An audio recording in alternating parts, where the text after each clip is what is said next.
You're listening to the Cantina Cast, your home for thought-provoking Star Wars talk. Join Adler and Jonesy in breaking down the latest news, trailers, movies, and of course, your favorite characters from a galaxy far, far away.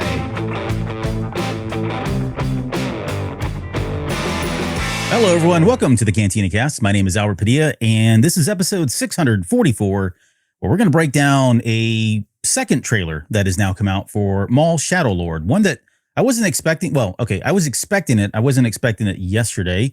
Nonetheless, it came out, took us by surprise. We had to shift some shows around, but we're here tonight to break it all down. And there's some new information in here, some new things that we caught as we were watching that. And to help me break all that down is, of course, Chris. Chris, there he is. Welcome to the show, sir. How are you doing? I'm doing well. Happy St. Patrick's Day. Happy St. Patrick's Day. I'm not wearing, I actually am wearing General Grievous socks right now. So there is a little bit of green on the socks, but apart from that, everything is red from Maul. So. Yeah, it's kind of a conflicting color style because, obviously green is supposed to be today's color, but no, not if you're a Star Wars fan. It's definitely blood red. Yeah, it's blood red everywhere right now. Hey, before we get started with the show, I want to say thank you to all of our Patreon members. You guys are amazing, and we do appreciate all the support you give us. Especially want to call out some folks that are as part of the tribe members. That's Alex, Danny, Dante, Daz. I've got a Brad feeling, Jackson, Jacob, Josh, Mike Borda, Paisley, Reader Reborn, Sharkman Dan, Uncle Leon, and Will I Am. And our Delusions of Grandeur members, which are the highest tier folks, those are Now This Is Rod Racing, Steve, and Rob. If you guys are interested in Patreon, you can click the little QR code up here in the left or right corner of the screen. But yeah, we've got a ton of stuff out there for you guys to go back and listen to or watch, depending on where you decide to invest your money there. And on that note, let me give you some programming updates as far as what we've got coming out. So tonight we were supposed to do Is the Dark Side Stronger? So that's going to be a public show that we are now going to shift over to Tuesday, March 24th. So a week from today, we'll come back and do Is the Dark Side Stronger? And so that's really this age-old discussion about whether light or dark is stronger. We'll give examples as to which, we believe maybe or is in certain situations. And then we'll come to probably the same conclusion that we draw every time we analyze this, and everyone else does as well. But that'll be how we'll put a bow on that one. So that's episode 645, Is the Dark Side Stronger? It's a public show. And then on Sunday, March 29th, we'll come back and do episode 646. That's Balance in the Force. So that'll be a Patreon exclusive. And we're going to talk about yet another age-old discussion in Star Wars. And what does balance really mean? And talk about all that. It's a topic that's come up here recently. I think you and I, Chris, have seen people talking about it more and more, and figured it was time to revisit this topic. So that'll be on 3/29. And then 2 days later, we'll have another public show. That's going to be episode 646. That will be the final hype show for the Darth Maul series. So usually about a week before a series goes live, we give you all the details and get you all hyped up for it. And we'll answer the Razor Crest question, which is what's something that could happen that there's no way anybody could predict it, and yet it does. So that'll be a fun way to kind of end that show. So that's a ton of stuff coming up. That's what we got coming up. And so again, if you want to join us for Patreon and the Balance in the Force discussion, you can do so by heading over to cantinacast.com/Patreon or patreon.com/thecantinacast and register and sign up there. Okay. I think that's all the pleasantries on the business stuff we've got.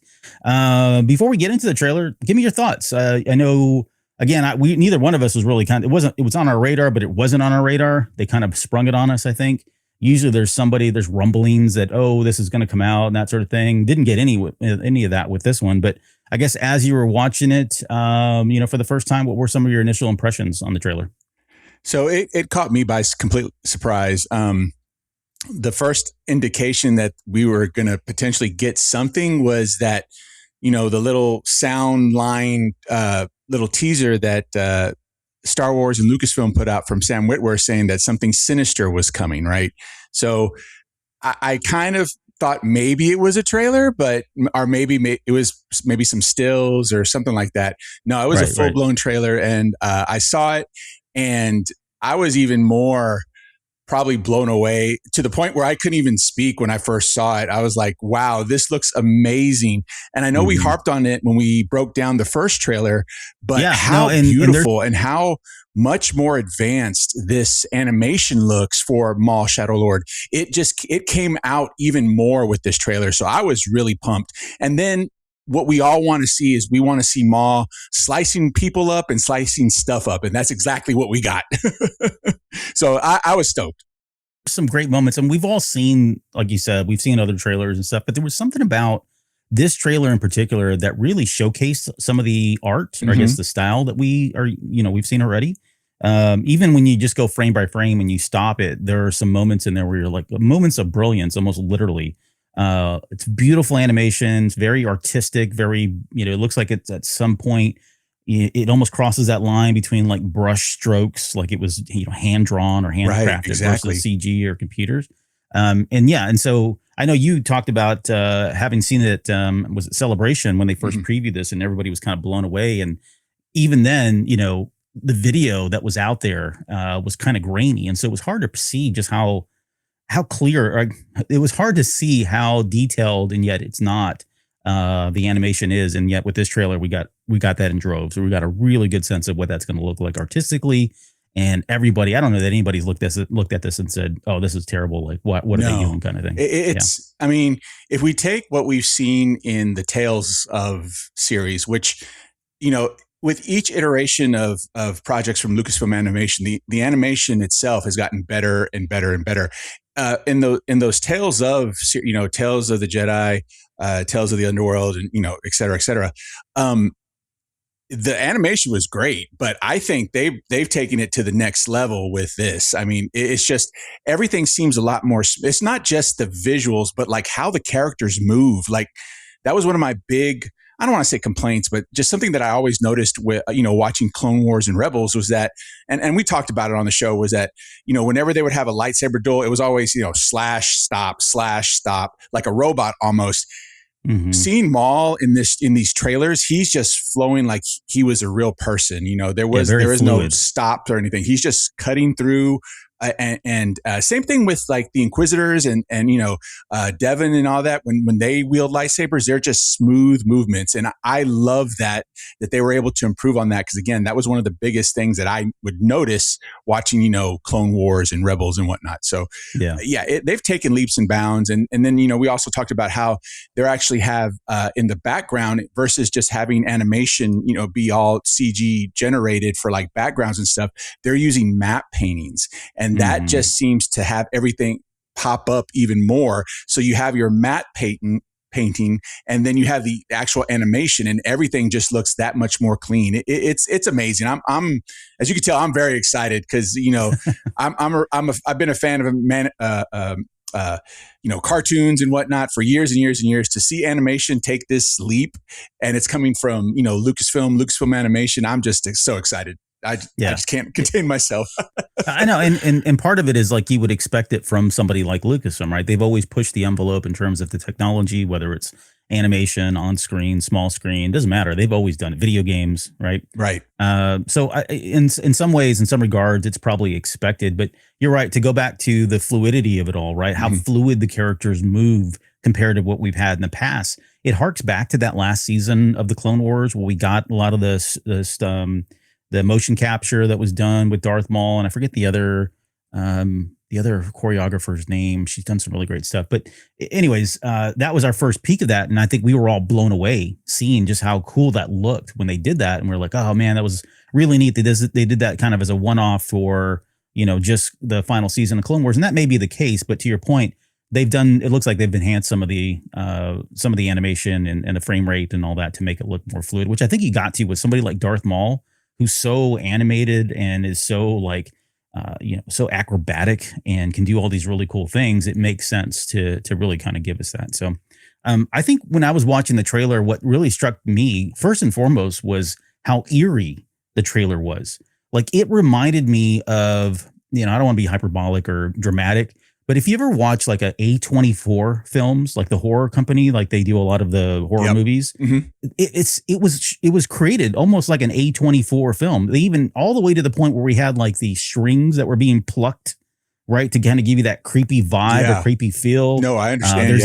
There's that one moment where the enforcer droids or whatever, or the defense force are walking in and they kind of look up and it cuts over to just some kind of, somebody walking in the hallway at the very end of the hallway across the doorway, and you don't see it and you're like latched onto it. And then they cut over to blackness and then it's Darth Maul. And it's just the way it was all framed with the music, the atmosphere it gave. It gave a very more sinister, darker vibe than I think I was expecting. Because, I mean, this was sold as, it's being still sold as kind of a cops and robbers type thing, right? I think one of the creators of the show or producers, I forget now, just even recently mentioned that this was the first time they kind of dipped their toe into a cops and robbers type story to this extent.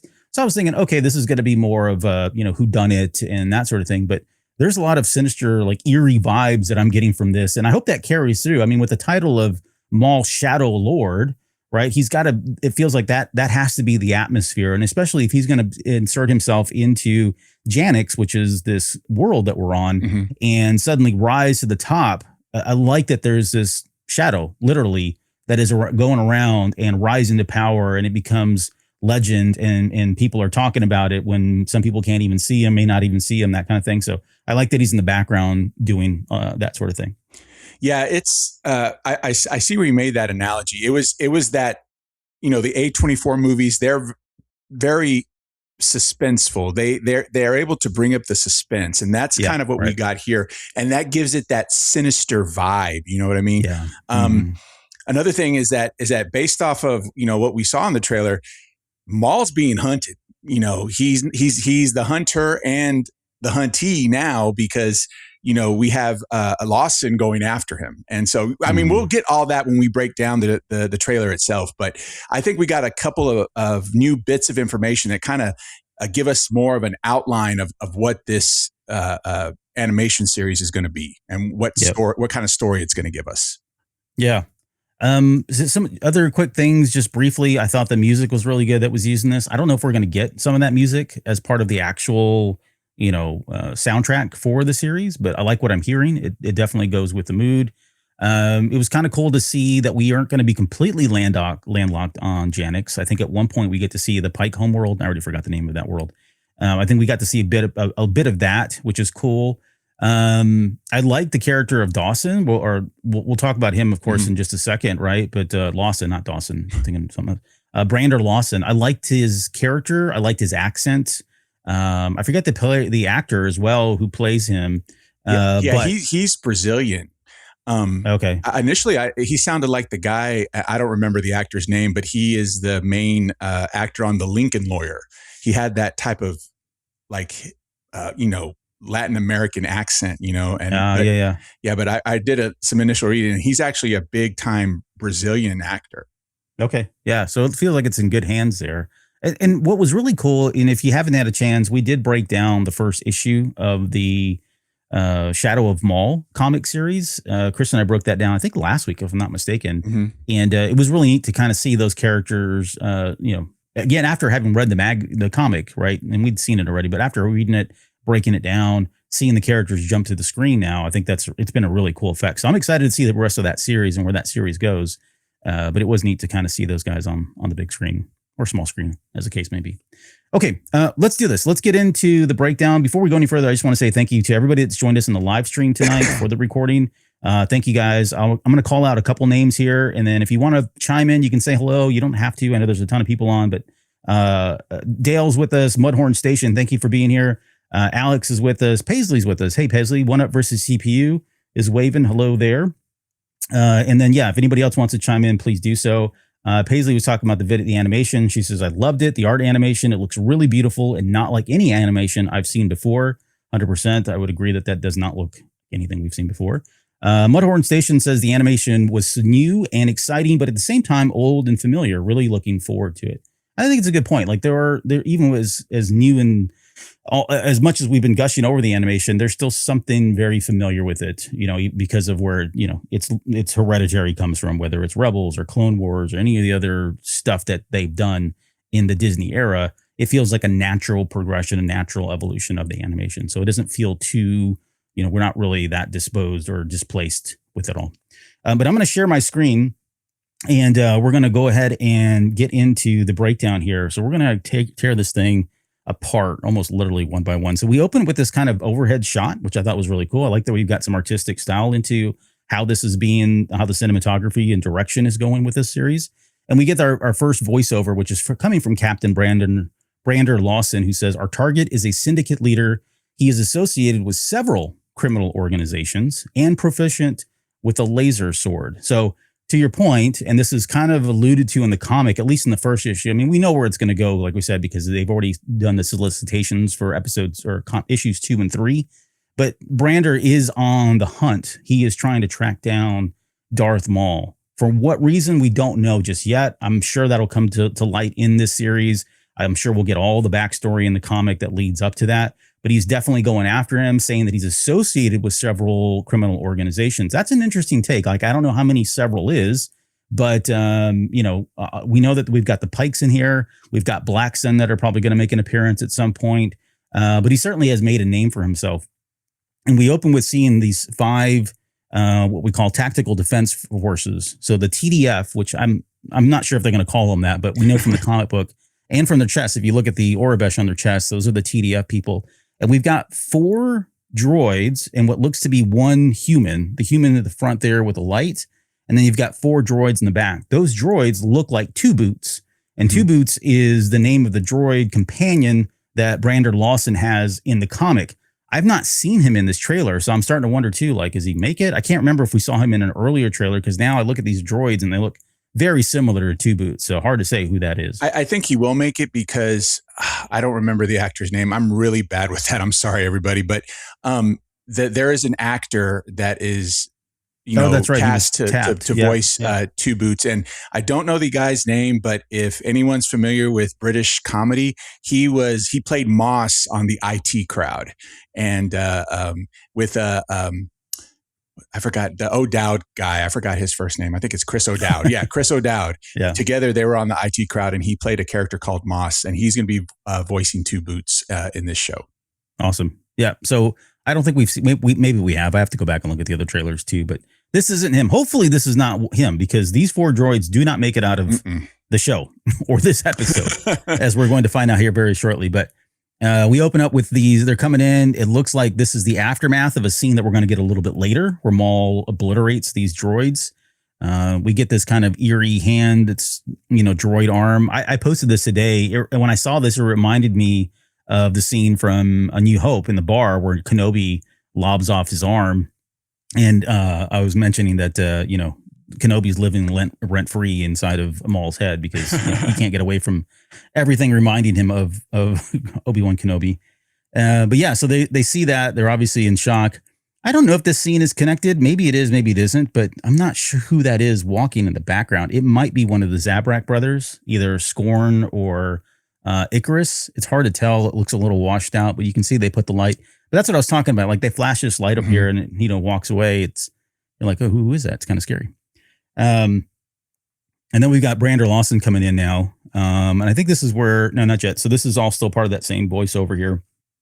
He comes in, he's got his gun. I don't think this is the same person that's here, because they're wielding a totally different weapon. I was looking at the pistol, the blaster that this guy has here in the front. Does not look the same, but I do wonder why he's got the helmet on. If this is just going to be a throwaway character, a red shirt, if you will, that's somebody that's just going to die. We'll see. Dale chimed in. Sorry, Richard, and I am not going to get that last name. Ayode. Sure. I think that's his name. Ayode. Yeah. Richard Ayode. Yeah, he was pretty funny. So I'm curious to see how he'll sound as 2 Boots in this show. Yeah. But Brander comes in. He's only got a pistol, no backup. I'm not sure what's going on here. Maybe it is him in that helmet, because that person does get away here when we see in a second. Now, here's an interesting bit, putting the 2 lightsabers together. So when you and I broke down, so we did a way station recently, and we were looking at the toy, like the action figures, the Black series that was released, and a couple other ones. And we did note that it did look like one lightsaber is 1/2 of the lightsaber that he wielded during the Phantom Menace and the Clone Wars era.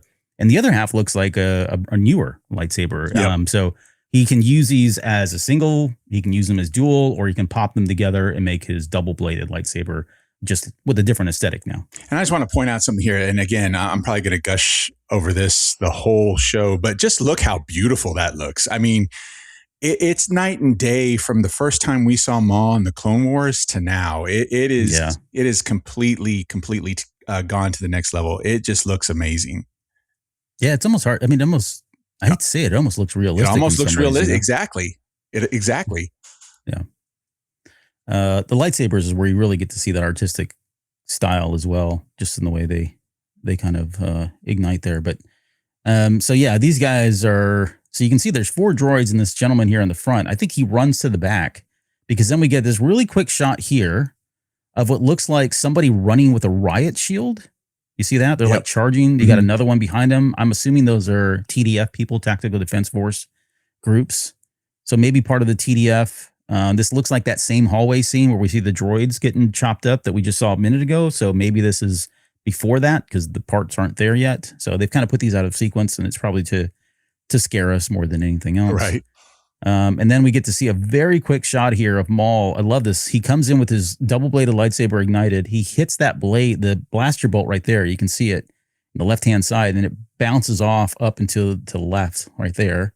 In the background, and see, that's where so on the left-hand side there, the guy with the heavy repeater blaster, and we get a better shot of him in just a minute. So that's Icarus. We know that from the action figures and like the pot figure that they released as well. And then he's got his brother next to him. That's Scorn in the background. He looks like a lighter shade of Dathomirian men. So I'm wondering if that was Scorn that we saw walking in the background there. But all 3 of them kind of burst through. This is almost comic book like in how they're kind of coming to the screen like that.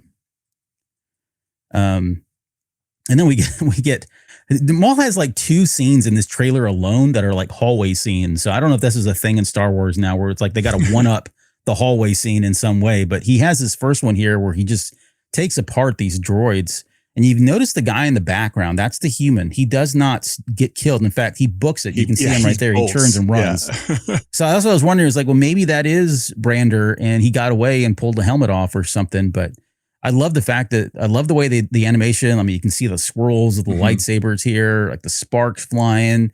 And then the really cool icing on the cake that I was like, oh man, that's awesome is the way they did that. Yes, I mean, come on. Yes. I mean, talk about flair. And, I was not expecting that continuation of the blade into the Lucasfilm logo. Whoever designed this was, they need a raise because this was amazing. Yeah. It's really good. I love the fact that they did that. But man, I mean, look at all the parts there. I mean, he just slaughters those. I mean, they're just droids, so it's like, okay, it's not that impressive, but it's Maul. It's impressive. And visually it's very impressive. So we'll see what the fate of that other person is that gets away there. Okay. We then move into the second quote, the next line of dialogue. It says, "The Empire tried to kill me."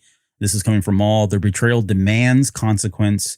And that consequence requires a weapon." And it ends with weapon as we see Devon, who is the Padawan, former Jedi. We'll talk about her in a second. But back to what you were talking about earlier, we know this is one of the matte paintings in the background.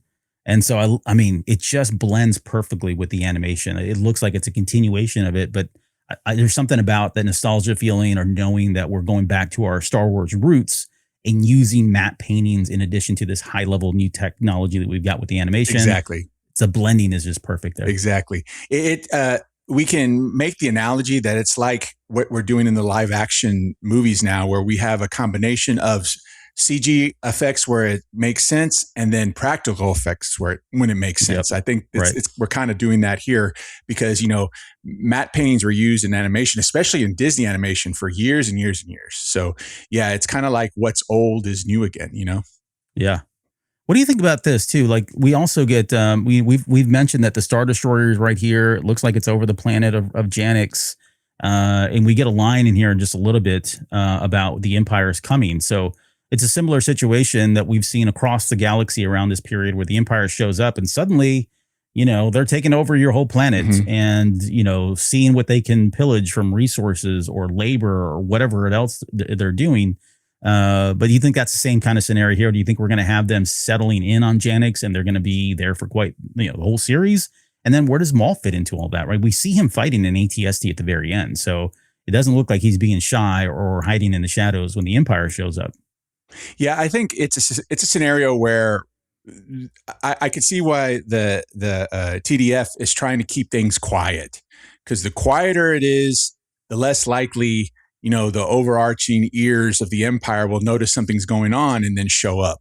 I think that's what they're trying to avoid. But if, in all, of the stories of a oppressive empire, against people, if they come in, if they discover an area that they currently don't have any reign over, they're going to come down and take over it, just because that's just the nature of an empire.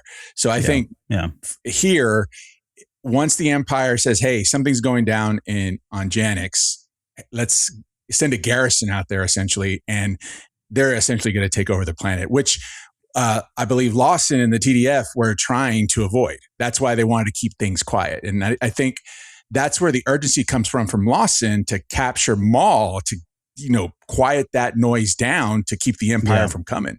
Right. Yep. I think that makes sense. Certainly tracks. And I think once the Empire gets wind that we have not only one lightsaber wielder, but there's two, I think that's when the 11th brother shows up. Right. Because, all right, something's going on there. Send the Inquisitors. There's some cleanup work that needs to happen. So that may be where they get engaged. So it sounds like it's just going to I'd like to see a situation where, from Brander's perspective, it starts off kind of like, okay, this is not good, gets worse, gets even worse. You know what I mean? Like, and it just keeps, the pressure keeps building upon everybody there, culminating with the Empire showing up, and then of course the Inquisitors showing up. We got not only two Inquisitors. Yeah, two Inquisitors. Too. Malik and what do you say, the 11th brother? 11th brother, yeah. And Malik, yeah. Malik. Or Merrick.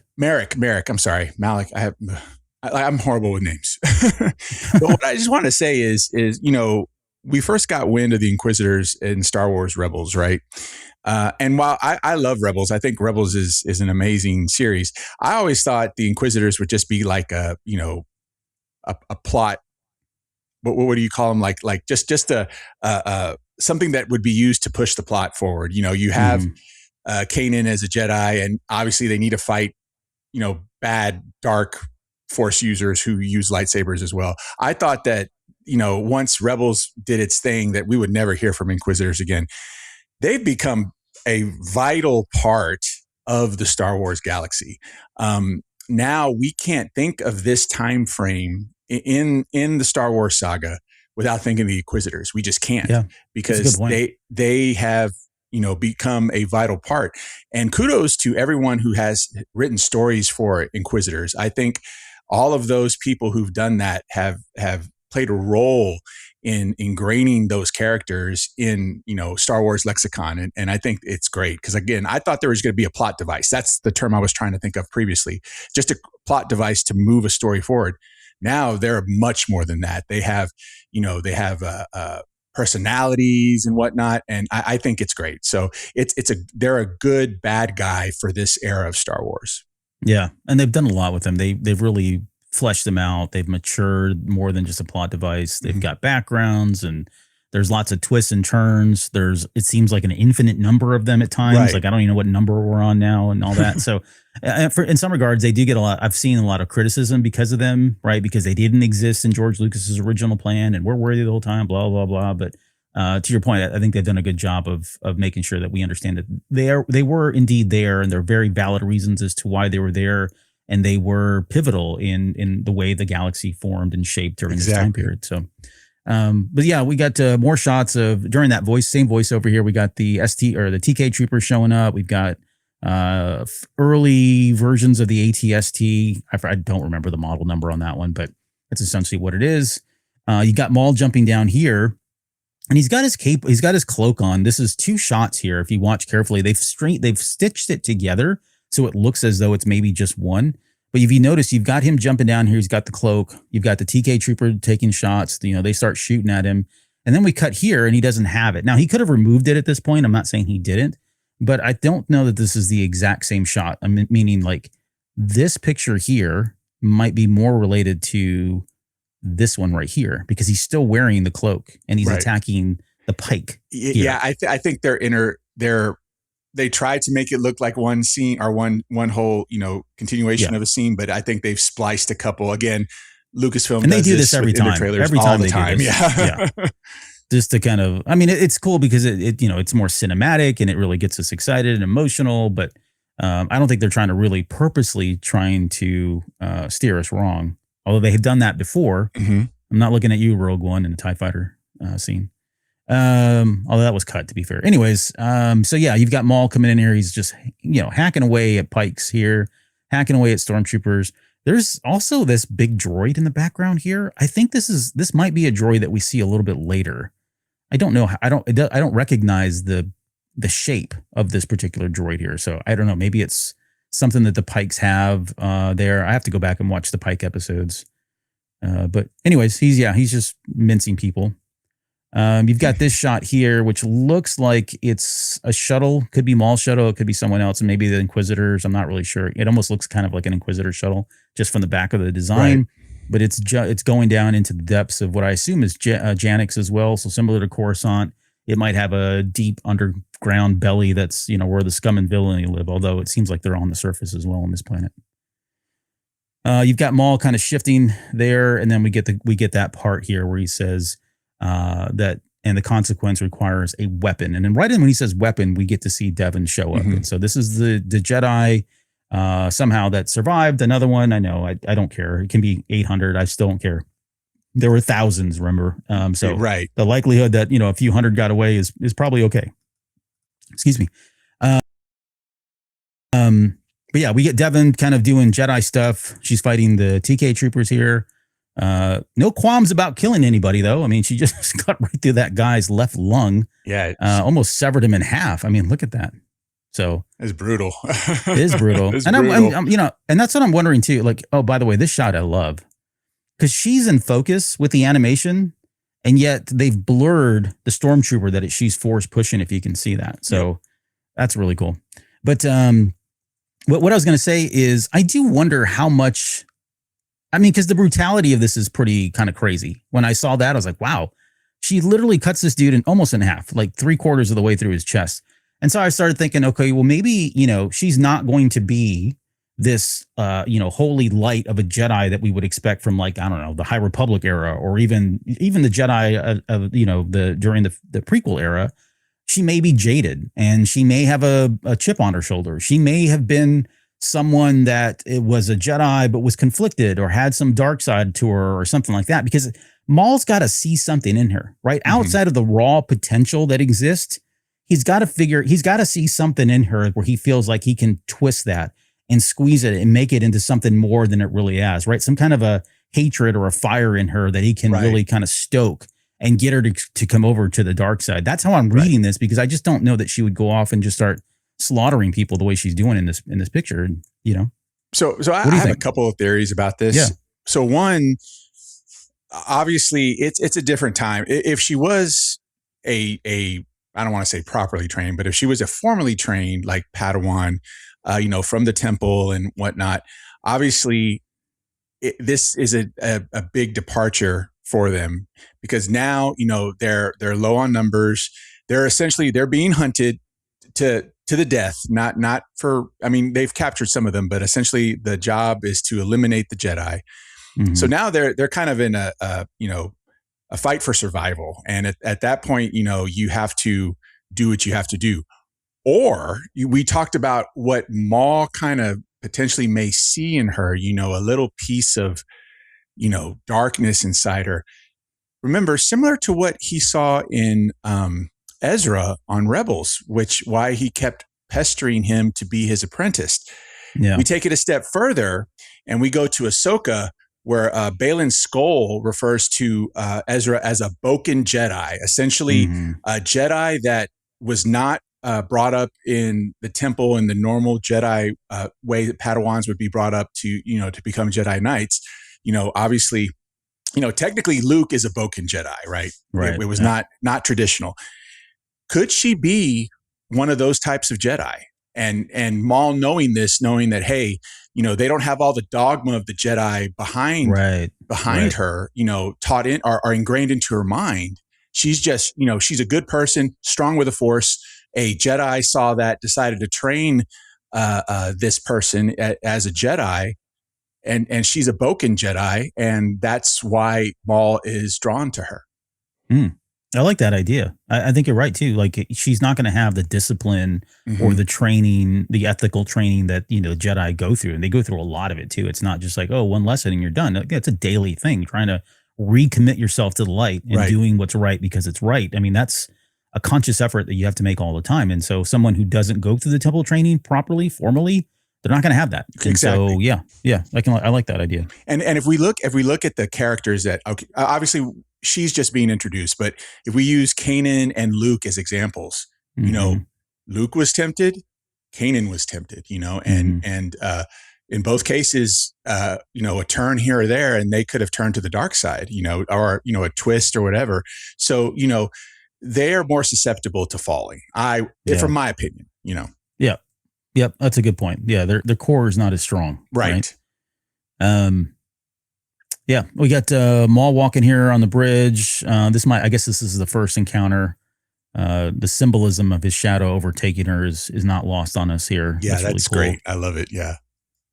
And no lightsaber, at least I don't see it on her belt. Oh no, she's got it. She just hasn't ignited it. So maybe she's choosing not to because she's in hiding, right? We know that was pretty common that they wouldn't ignite their lightsabers because of that. We've got some pikes. Yeah, here comes something that's going to be awesome. But let's explain it. Yeah, you got the pikes here. They're looking. This is another one of the bridge moments. And then you see Maul ignite his lightsaber. Another hallway. Another hallway scene. Yep. And then we get to, now we talked about the master in this one, Jedi Master Iko Diodaki. We get to see him again here, and he's talking now. Let's see, I'm trying to remember. Let me go back to the scene here where we got him show up. I mean, essentially, they're just talking about how, look, even though Maul is, fighting the Empire, doesn't mean he's going to be a good guy. Like we can't trust him is what, to kind of recap that. It's he wants to fight as allies, right? Is what he says here. And the Empire may be our common enemy, but Maul will never be our ally. I forgot to mention too, there was a voiceover after he says that we need a weapon. He says, together we can destroy the Empire, which, we've talked about. Right. It does sound like he's trying to recruit her and bring her over onto his side, either as maybe as an apprentice, maybe as a peer. I don't know. We'll have to see what that relationship looks like because we know what it did with Ezra, and that didn't work out so well.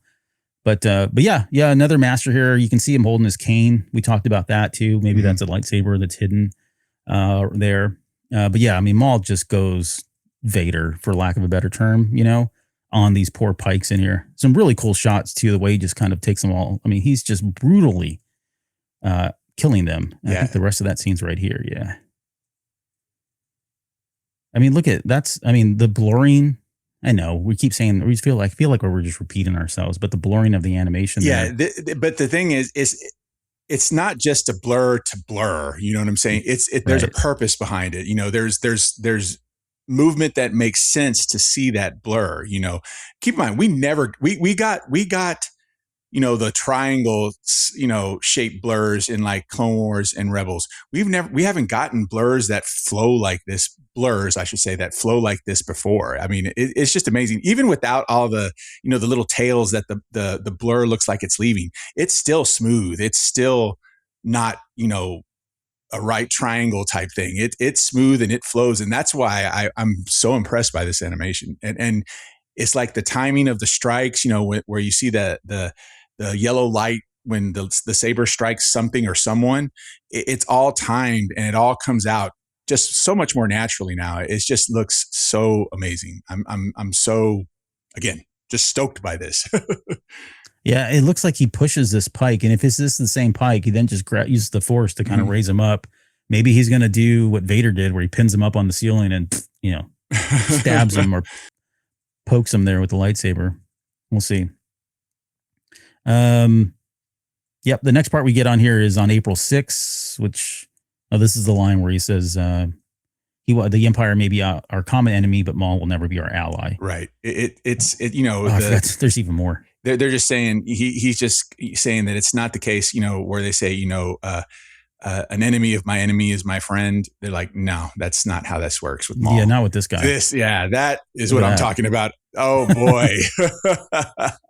I'm sure they cut. I don't know. Maybe they don't. I mean, it looks pretty brutal. Maybe they won't. Maybe they'll actually show them. It's just a pike, so who cares? Yeah, right? who cares? It's a nameless pike. Yeah, we get away with a lot of this if it's droids and pikes, apparently. But April 6th, that's when this comes out. We get this quick shot here of what looks to be kind of like a subway train, and you see, I'm pretty sure that's Maul. It looks better there than some of the other shots. It's kind of hard to really tell. I was like, oh, is that Deadpool? Because it kind of looks like Deadpool too. That first shot, it looks like Deadpool. Yeah, but no, it's Maul. It's Maul. Yeah. So yeah, it's, and again, this is him being elusive, hiding in the shadows, literally right before our eyes. It's kind of cool. We get Brander here. This is where he says, this is escalating out of our hands. Right. So that's what I was talking about. It feels like it's starting to really unwind, and he's starting to feel very uncomfortable about how many people are starting to show up and just how far the rabbit hole goes here. We get the Age of Maul. There we go. So there's Icarus there holding the repeater blaster. You've got Rook, I believe, on the right-hand side, though. Although she might be there in the back and the left. I can't tell. No, yeah, I couldn't tell if that was Rook or not, or it's just a Mandalorian, which we see more of him in this trailer. Yeah, and he's got him, he's got a certain clan of his that are on his side from the from Rebels or the Clone Wars. But yeah, you've got Icarus right there, and then you've got a Scorn on the left-hand side holding that blaster. So those are the two Zabraks that we know we're going to have. There's Icarus having the grand old time. The lighting on that's really awesome. It is awesome. Yeah, I when I first saw the trailer and I did my reaction video, I was like, oh, that just looked awesome. Yeah, great job on the animation there, of course. Oh, and then we got Blyce. Was that her name? Captain, where is it? I had her. Captain Kleiss. Kleiss, her name. From the comic. From the comic book, yeah. So that's why I was like, oh, cool. Now I know who that is. I didn't know until I read the comic book. So that is her cap. That's I'm going the wrong way, sir. That's the captain. So to kind of, I won't spend a lot of time, but when Brander gets assigned a new unit, he kind of reports up to his chief, and that's Captain Kleiss here, which we see. So she's in the comic book. Not exactly sure what role she's going to play in all this, but it's good to see that she's made it into the show. All right, let's keep going here. I'm trying to remember what was it that she said. She had a line there quickly. We need to find him, whatever it takes, is what we get the line there as well. So we talked about Icarus. This one's interesting. Like that looks like either a TDF or some local police. Maybe the local police is the TDF. We haven't figured that out just yet from the comic book. But that looks like kind of like a cop shuttle. You can see the red and blue lights very briefly there. But the interesting thing is, and I don't think this is the same shot. You've got the bounty hunters or the Mandalorians, and likely one of these is Rook. I think that is Rook based on the color of her armor. And they fire what looks to be just blaster bolts. But then on the next shot, you can see these wires that are being shot across from one building to another. And the reason why is if you look in the background, you've got these two additional cop cars, if you want to call it that, cop speeders, police speeders. You can see the one right here on the right-hand side now coming into frame. It's got the red and blue lights. But this is almost like a speed trap that they're using to and maybe this one in the front is not one because I don't see the lights, but it's so fast and blurry, it's hard to tell. But what's cool is it hits these wires and it splits the vehicle into a number of pieces. Like you can see it right there. It just splits it up. Yeah. So it's like some crazy death speed trap that they've set up to take some of these out. Now, I don't know if that's the cops that have put this together, right? They could be in pursuit of whoever this is, or maybe it's one of the syndicates, or maybe it's Rook and Maul's folks. But someone set this up to destroy these speeders that are flying through the air. Or it could be a situation where they're trying to keep whoever could be in that first speeder quiet and take them out. Well, they're quiet. Yep, they're quiet in several pieces right now. 6 different ways right now. Yeah, getting scattered across the bottom there of the planet. So on April 6th, the Age of Maul. Then we get the word begins here. We're almost coming over. And this is Pike Land, right? So we got to see that shot right here. I forget the name of the planet, but Pike Land. I like that. Yeah. Then you got the 11th brother, aka the Crow, coming out of he does the infamous, door opening up ever since Vader, like Jedi. Is that wherever that shot's called now? It's got a name on it. And this is where he says the Empire. This is Brander saying the Empire will want answers. Mm-hmm. So yeah, they're coming to figure out what the heck's going on here and why these guys are why there's so much stuff going down. This looks like I love the shadow of it, right? The shadow of the Empire, no pun intended, looming over Janix as it comes up during the daytime here on the planet. I don't know what's going on with this scene. Clearly that's Marok, but why is he standing behind Brander? Why is he putting his arms on him? Maybe it's an intimidation type thing. Yeah, I think it is. Yeah. Trying to get him to do something he doesn't want to do, or allow them to take control of the situation or take over the situation. But you can see it on Brander's face. It's like, oh man, this is not good. Is not how I wanted things to go. Exactly. Yeah, we should have never made this bargain. Yep. Yeah, the Empire will want answers. The Empire will lock down this planet is the next line here. And then as we get Marok, we go right into the Marok scene. So we can see him here. He's kind of flipping over. This is back on that train. You can see they're in the train subway tunnel or whatever. He ends up locking lightsabers with Devon. He says, Jedi, where is Maul? Very much a Force Awakens shot right there. Or Kenobi or a number of other ones. Okay. So I posted this today and I don't know what this is, but if you look on Maul's back, okay, agree that there's something on his back right now. The light, you see the light there, the little red light on his arm?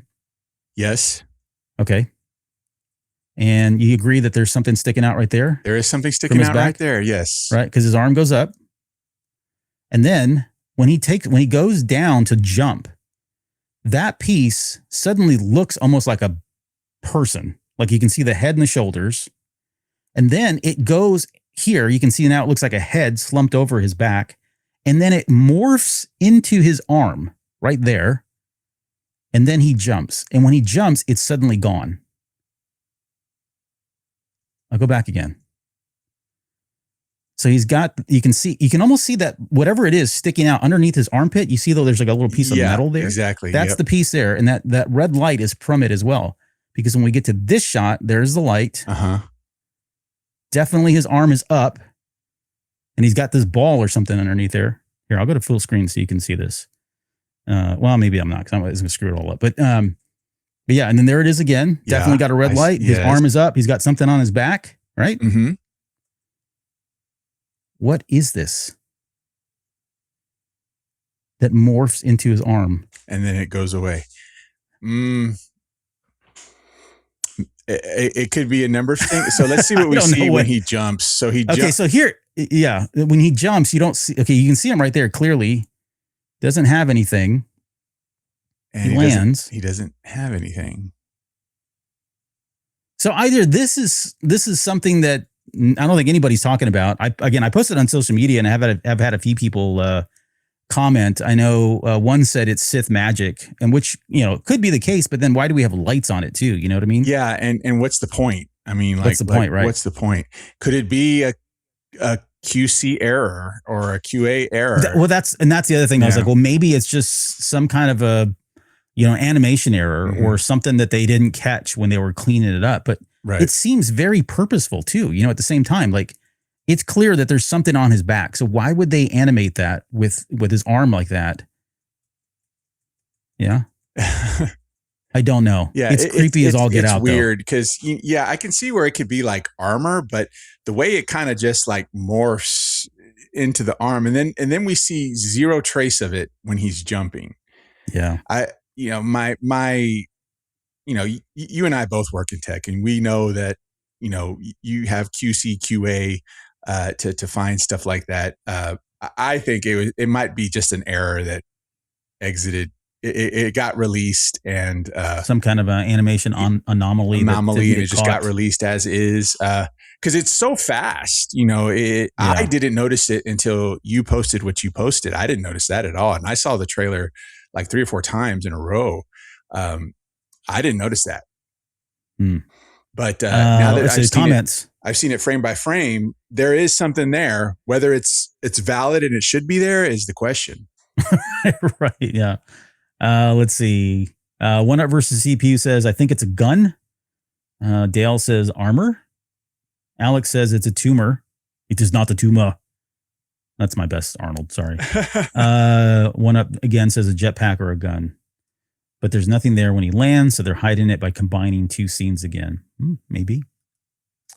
I don't know, man. It's really weird. This is going to keep me up at night trying to figure out what the heck that was on his back. But, if you get a chance, go watch a trailer for yourselves, download it, watch it, whatever. Tell me if maybe I just got a bad version of the download and I'm seeing something that really isn't there. I don't know. I'm going to have to go in and see myself because, like I said, I didn't notice it until you posted about it, and I haven't had a chance to review it again. So I definitely will do that. All right. Well, we're kind of burying the lead on this scene because honestly, this is some of the more fluid Jedi type fighting that we've seen in a long time, but definitely it highlights. I mean, you can just see the choreography and the animation there. He does a little Anakin back lightsaber fling there, but this battle between him and Marek looks like it's going to be pretty cool. The other part of this battle is, it almost feels like she's conflicted on whether or not she wants to help Maul. So this could be kind of that pivotal watershed moment where she finally decides to put all her chips in, or at least some of her chips in with Maul, because you can see here, she's kind of contemplating it. She then jumps in right into Maul, almost Maul's defense in some ways. And then kind of takes the front, and Maul takes a step back, almost allowing her to go ahead and fight Marek one-on-one. Right. Yeah. That could be manipulation, could be intentional. Allow her anger and her rage to grow with each strike, Yep. Or even further, if you want to take it even further, knowing that Marek has got her beat, is going to have her beat. And so it's going to give Maul an opportunity to do this. Which is come in. Yep. And save her. Right. And you can even see it on her face here. When you look at her, she sees it. She looks like, frightened that she's about to die right here. And then once the light, if you see it pan up, her eyes right here, she's looking up, very surprised that Maul has suddenly stepped in to basically protect her, So you want to talk about, if you could take like 2 frames back where she makes that look right there. That looks real. That looks real. The lighting. Yeah. The lighting, the way everything is lit in this scene, it looks like a real scene in just a really red set. It is it's amazing. Again, hopefully the bar is raised so high that the future shows from Lucasfilm Animation can meet this level, because if they ever try to go back to something more simpler, it's not going to fly for me. This is the bar. Yes. And all must be met here. But yeah, and to kind of continue this, Maul pushes him away. And I don't think this is the exact same scene. I can't tell if something happens to Maul, because look, he kind of bends down like he's, I don't know. It's hard to tell. Either way, she suddenly has a burst of energy. And, you could argue that it's just her training, or you could argue that, she's scared and therefore she's tapping into her fear, and her fear is making her more powerful, because she comes up leaping and throws Marek back with just her lightsaber swing right there. It pushes him back. And then in midair, she does her little, Chun-Li kick in midair, kicking him back there. So, and you can see her looking at Maul right here. I assume this is after the battle, like, why did you save me? Right. Or maybe I do believe you, or thank you kind of thing. But, and then Maul I don't know if this is the same shot, but I love this picture here because you got that green eeriness that's going on there. Exactly. So like I said, for the title card, this is perfect. Right. Yep. Yeah. So that was the Jedi. Where is Maul? And then he says, "I'm right here." He jumps off. And then we get a couple quick shots here. We talked about this one in one of the other breakdowns where, she's being hunted down by a gunship. You see Marek and the crow there. We talked about this scene a lot. I think we've confirmed that now, based on this trailer especially, it does look like they're basically being pinched. They've got stormtroopers in the bottom right-hand side here of this bridge. You've got stormtroopers on the left-hand side, and you've got you've got Icarus. You can see him better in this one than the other one, in my opinion. But you've got Maul's team right here, and they're being pinned from both sides on this bridge. There's Icarus firing the gunships. It's going to be interesting to see how they get away from this. What ship is that? That looks like a Mandalorian ship. It does. Yeah, you're right. It sure does. And which would make sense, right? Yeah. I mean, man, it's seen better days, I'll say. See that? But yeah, so that gunship comes in. This is all part of that same shot here. This is where I think we see Icarus fire that repeater blaster, and he's yelling, screaming, or just laughing, maybe. There's Rook there too. There's Rook in the back. Yep. And then look who's jumping to the front to help. And notice who's not here. Her mentor or master, whomever he is, he's not there. Mm-hmm. And we talked about that. Breaking down the first trailer, that if Maul is going to end up being, her mentor / master, something has to happen to that other guy. And so I guess we'll find out what really happens. You got a Dukes of Hazzard style crashing through the bridge, gate barrier, whatever it is. I'm not sure what's going on here. It just looks like a police chase of some sort, or some kind of city chase. Maul coming in, clashing saber. So on that bridge, it looks like the 11th brother and Maul finally have their duel. We'll see who wins that one. Because Maul, I mean, spoiler alert, the brother lives. We know that. The 11th brother lives because he shows up in Ahsoka, and it's not till he doesn't die till Ahsoka kills him. So both of them live. So that may be anticlimactic. Who knows? More TK troopers shooting. She runs up here. Maybe this is the same shot. I don't know. But she jumps from Mary. She leaps, and then we see her jumping onto one of the gunships very briefly. Oh, this is what I was talking about. So that's Rook here. She runs and she jumps, but you can see there's one kind of weird droid down there on the left-hand side, and then you've got a protocol droid, like a 3PO unit type droid on the right. That looks like... I'm not familiar with that droid, though. Yeah, to me, that looks like a Rex droid on steroids. Oh, yeah. Yeah. Whatever. I'm not sure what this is, but it's a cool shot of Rook jumping. I mean, the credits are right there. There's a crate of credits. You can see them underneath her. So I think this might be related to one of the scenes that we got from one of the first trailers where they were unloading credits at some point. But this is one of the infamous bounty hunter moves called Death from Above that they do. So yeah, nice cool shot there. There was a moment there too where I forgot the line, "Let us have our revenge," where Maul says that. So he's talking to Devin about having revenge. And I think that's really where he's kind of going with this, like, hey, you need to have revenge for the Empire because of what they did to your Jedi and to you and your family and your master and blah, blah, whoever else. He's going to play the revenge card here to sway her to kind of join sides. And at some point she yells out, "We're not going to take on the whole Empire," which I don't know, man. Maul probably is able to do that until bigger people step in. Right. But yeah, I mean, this is, your Force Unleashed moment here with Darth Maul, where he's running up at an ATST, dodging the blasters, finally jumps up here, slices one of the legs. And then, she looks shocked. I don't know if this is the same shot. I don't think it is, because it's a totally different scene. Maybe not. I don't know. But yeah, he's got one leg severed, essentially. You can see it there. Looks like it's a clean cut. It's probably going to fall over. And then he just helps it along the way by throwing his double-bladed lightsaber up the back, up the spine of the ATST. Like a table saw blade. Yep. And it falls over. Yeah, it looks like the leg is gone right there. So yeah, he may not be taking on the entire Empire, but he definitely took on that ATST there. Yep. And then we get this menacing shot. He's kind of got a little smile on his face here. But I mean, if the Maul has ever looked more like a devil, he looks like the devil here more than the other stuff. And that's it. That's the trailer.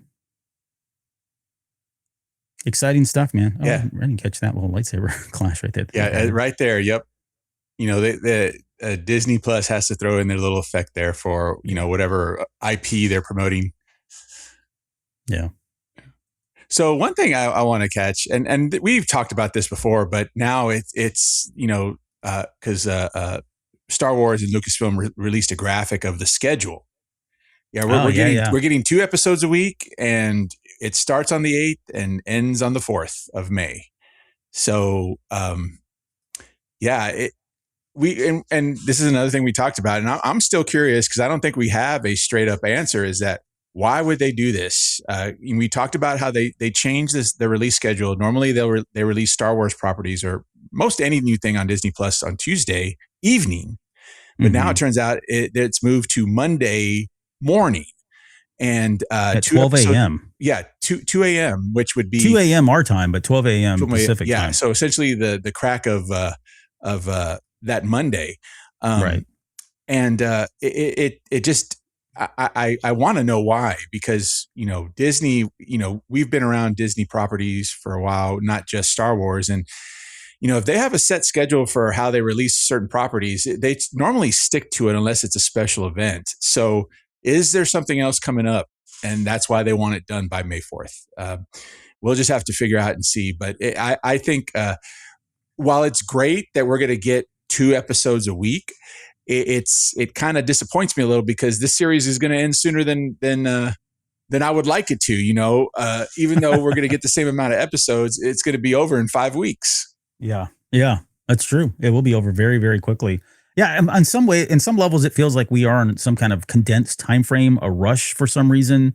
I don't know what that would be outside of conveniently ending on May 4th, and they've got the 50th coming up here soon. They've got a lot of stuff they want to announce on May 4th, so they may just want to not to disrespect this show by any means, because I don't think that's what they're doing here, but they want to maybe realistically get Maul out of the way, because we've got all this other stuff that we've got to talk about and do and plan, not just between Star Wars, but Star Wars and other Disney IPs that are coming up throughout the rest of the year. I think I'm fine with the schedule. The 12 a.m. start time makes sense, because not Disney shows, but a lot of other television shows do it, like Netflix and stuff. When they release things, they release on that 12 a.m. California time, which for us, unfortunately, is 2 a.m. If you're on the East Coast, of course, that's 3 a.m. That's a bummer for me, because I love watching it on the first showing. Right. And I'm usually up at 6 a.m. for work. And so do I really want to stay up for, 2 hours? I can't remember. There was one of the series we did, or one of the series that Disney released, I was staying up for. And I want to say it might have been Mando, honestly. Maybe it was Kenobi. I know I did Mando. That first season, they debuted it midnight Pacific. Yeah. And I wouldn't stay up. I would sleep. I would wake up, watch it, maybe go back to sleep, maybe not. Yeah. I think I stayed up for all those, the 2 a.m. showings, because I remember going to bed at 3 a.m. and posting stuff really late at night. So this isn't the first time they've done that. I just don't like it. And now that it's 2 episodes, that makes it even harder, because now you're a 2-hour commitment at 2 a.m. That's going to be rough. I do want to just quickly kind of talk about this. If you feel like titles spoil anything, then just turn it off or mute it, honestly, because I want to call out the names of the titles. We don't need to break them down, because I want to break this down when we get into our final hype show. Okay. I want to speculate on what these titles mean, but I'm going to read them off real quick here, because even the way it reads, you talked earlier about the theme, thematically, how it feels darker, more sinister. When you hear some of these titles, they sound like horror titles to like movies or comics or episodes that you would expect. So the first one, Chapter 1, The Dark Revenge. Chapter 2, Sinister Schemes. On April 13th, we get Chapter 3, Whispers in the Unknown, along with Pride and Vengeance. April 20th brings us Inquisition. I'm assuming that's when the Inquisitors show up. Chapter 6, also that night, is Night of the Hunted. April 27th, we get Call to the Oblivion. Also with The Creeping Fear. Hey, that sounds like a Metallica song. Actually, I don't mean to interrupt. The Creeping Fear was the initial name of Star Wars Episode 1. Yeah. So all coming back. Yep. I think it was, and that someone had rumored it. Someone had leaked this like a couple of years ago, or maybe a year and a half ago when it was first announced. There was a leak saying that one of the episodes was going to be called The Creeping Fear, and everybody's like, yeah, right. And here it is. Here it is. Fear. Yep. And then our final 2 episodes on May 4th, Strange Allies and Finale, which probably appropriate, because I think if you add anything in there, you might deduce too much, or it might give stuff away. So some very cool title names, not what I was expecting, honestly. But again, playing more into the gothic horror atmospheric type tones that we're seeing from the trailer. If you just told me the names of those episodes without giving me any context, it sounds it sounds like a Stranger Things season. Yeah. It's very Right. it's very close to that. Yeah. Yeah. Sorry, in the chat, One Up says 3 a.m. Eastern on Monday. Yeah, buddy, get some rest. Paisley says that Monday is going to be rough. Yeah. Going to work that Monday. It is going to be rough. And One Up says, I think Ahsoka was late night too. Yeah, I think Ahsoka was late night as well. No, so, again, they've not. Ahsoka debuted. I guess it was 5 p.m. Pacific 6 p.m. Pacific, because I remember I was there refreshing my Disney Plus at 8:00 to see the episode of Ahsoka. Well, it's gonna be a fun ride, man. We'll see. And again, we've got our final hype show coming up here in, I think, 2 weeks time. So on the 31st of this month. So yeah, 2 weeks from today, we'll have the final hype show, and we'll get into more of the titles, speculate on some of that stuff, and break all that down. So join us for that. But Chris, anything else before we get out of here? Oh no. Again, I've just gushed about this trailer for the last hour, and I'll probably continue to gush about it, but I'm really looking forward to that final hype show, because obviously with the 2 trailers we have, there's a lot of theories flowing out there, and now we have the episode names as well. It's going to be a lot to chew on, so I'm really excited for that episode. Yeah, same here. I'm excited about it too. So before we jump, real quick, shout out to everybody that joined us in the live stream tonight. Dale, Mudhorn Station, Alex, One Up versus CPU, Paisley was with us. And did I say Dale? Dale, you get, I don't know, 2 or 3 more shout outs here. I think that was everyone that chimed in, but thank you guys for all your questions and your feedback. Always appreciated. And then lastly, just a reminder that we've got Is the Dark Side Stronger? That's an episode that we're going to talk about here a week from today. That'll be a public episode. And then that Sunday, the 29th, we'll do our Balance and the Force episode. That'll be a Patreon exclusive episode where we'll talk about what does balance mean? When has the galaxy ever been in balance? And certainly bring up some of the, lines from George Lucas, some of his quotes, and how some of that has been interpreted. And the theory from Freddie Prinze Jr. that seems to be making the rounds again. Yeah. Yeah. I mean, everybody's got a take on it, and right. It all comes down from a certain point of view, I'm sure. Right. At the end of the day, but we'll get into all that here on the 29th. So anyways, thank you guys so much for joining us on the breakdown. Hope you guys enjoyed it. Hope you continue to follow the show. Please like, subscribe, throw a comment down below. We'll answer those as well. But on behalf of myself and Chris, we will see you guys here on the next episode.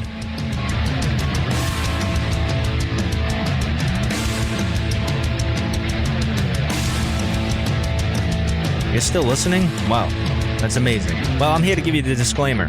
Normally we do a big, long, drawn-out disclaimer thing saying what's what and who's what and all that other stuff, but I think you guys kind of know that Lucasfilm and Disney have no affiliation with us at all, and we have none with them.